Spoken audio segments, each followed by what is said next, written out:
سوچا یہ اس کا اسمبلیاں توڑنے کا. اسمبلیاں توڑنے سے پہلے بھی تو یہی صورتحال تھی نا. اسمبلیاں ٹوٹنے کے بعد تو یہ یوں سمجھے کہ نون لیگ جو ہے وہ موج میں آ گئی, پی ٹی آئی والے بیچارے پھنس گئے مصیبت میں. عام لوگ جو ہے اس بیچارے کا کیا قصور ہے؟ اسمبلیاں ٹوٹنے سے پہلے بھی یہی صورتحال تھی, بعد میں وفاقی حکومت آپ کی پہلے بھی تھی, اب بھی. اب تو صوبائی حکومت بھی بظاہر نگران ہے, لیکن سارے کارکن نون لیگ کے ہی ہیں, یہ بھی آپ کو پتہ ہے. ہمارے ڈسٹرکٹ میں بھی دیکھ لیں جو حالات بنے ہوئے ہیں. تو یہ اس سب کے حوالے سے میں یہ پوچھنا چاہ رہا ہوں کہ آئندہ آپ کس طرف جاتا دیکھ رہے ہیں؟ اس کو بہتری کے حالات کہیں پہ نظر آ رہے ہیں؟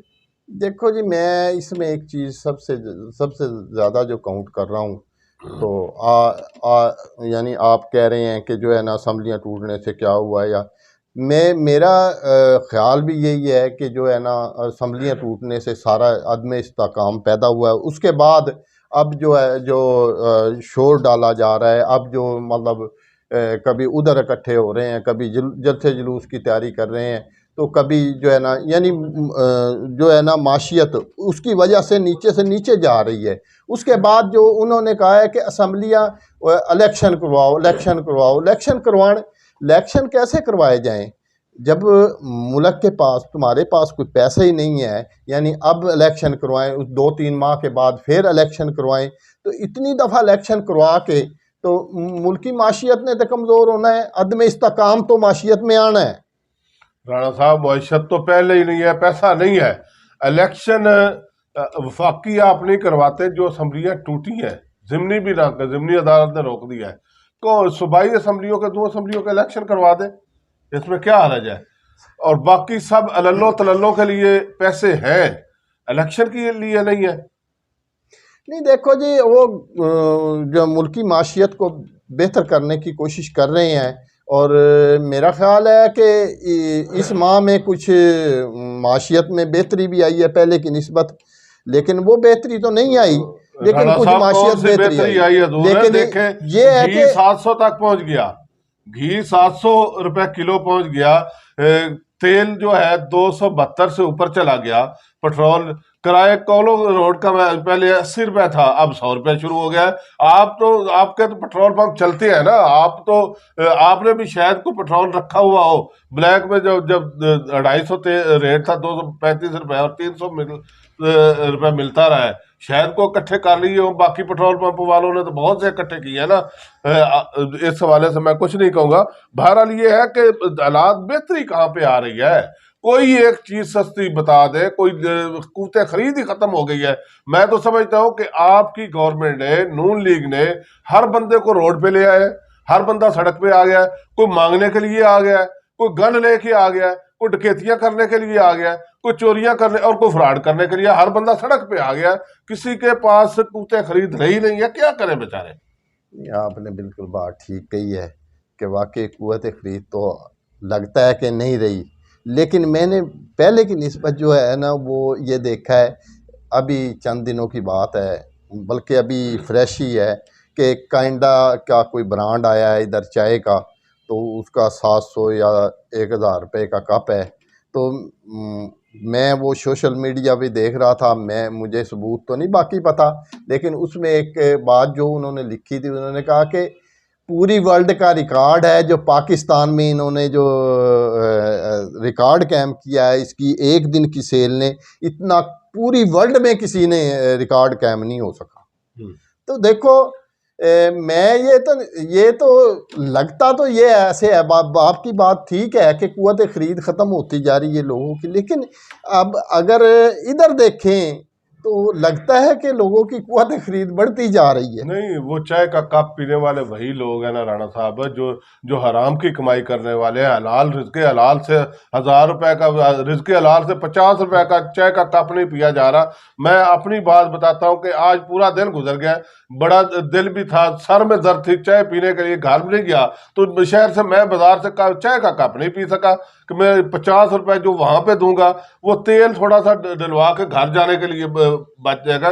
تو یہی صورتحال ہے. میں سمجھتا ہوں جن کے پاس حرام کی دولت ہے وہ تو انہیں 10,000 کا بھی کپ ملے تو انہیں کیا تکلیف ہے, انہوں نے کو اپنی جیب سے دینا ہے. وہ تو جیبیں کاٹنی ہے نا انہوں نے، وہ جیبیں کاٹنے والے وہ تو پی رہے ہوں گے ضرور ہے، باقی عام لوگ جو ہے بیچارہ، میں تو اس کا رونا رو رہا ہوں کہ اس حوالے سے بہرحال یہ ایک سوئی ہماری مہنگائی پہ ہی اڑ گئی۔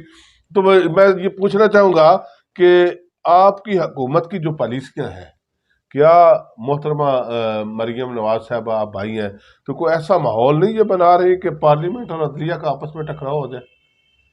اصل میں تو اس بات پہ بات نہیں کرنا چاہتا کہ وہ کیا ماحول بنا رہی ہیں کیا نہیں بنا رہی، مجھے یہ ان کی پالیسی کے متعلق ابھی صحیح طرح نہیں پتہ، میں اس پہ بات نہیں کرنا چاہ رہا۔ اگر کسی اور موضوع پہ ہے بات تو جی وہ کر رانا سکتے صاحب، ہیں۔ بڑی مہربانی، تو میں یہی گزارش کروں گا کہ آپ دعا کریں کہ ان حکمرانوں سے اس ملک کی جان چھوٹ جائے۔ یہ حکمران جو بھی ہیں، جو اس ملک کے لیے مخلص نہیں ہے، اس پاکستانی عوام کے لیے مخلص نہیں ہے، اللہ تعالیٰ ان لوگوں کو جو اس ملک اور قوم کے دشمن ہیں نیست و نابود کرے، انہیں آمین تباہ و برباد کرے۔ جو اس ملک کے دشمن ہے، اس قوم کے دشمن ہے، پاکستانی عوام کو نقصان پہنچانے والے ہیں، اللہ تعالیٰ انہیں تباہ و برباد کر دے، انہیں نیست و نابود کرے۔ اور میں چاہتا ہوں کہ میرے سامعین جو ہے، ناظرین جو ہے، آپ بھی دعا کیجئے کہ یا اللہ ان ایسے لوگوں کو جو اس ملک کے دشمن ہے، اس قوم کے دشمن ہے، اس پاکستانی عوام کے دشمن ہے، غریب عوام کے دشمن ہے، انہیں نقصان پہنچا رہے ہیں، انہیں تباہ و برباد کر دے۔ آمین۔ اسی ایک بد دعا کے ساتھ میں یہ اجازت چاہوں گا، گلزار چوہان کو دکھ دل کے ساتھ بولتے ہوئے گلزار چوہان کو اجازت دیجیے۔ اللہ حافظ۔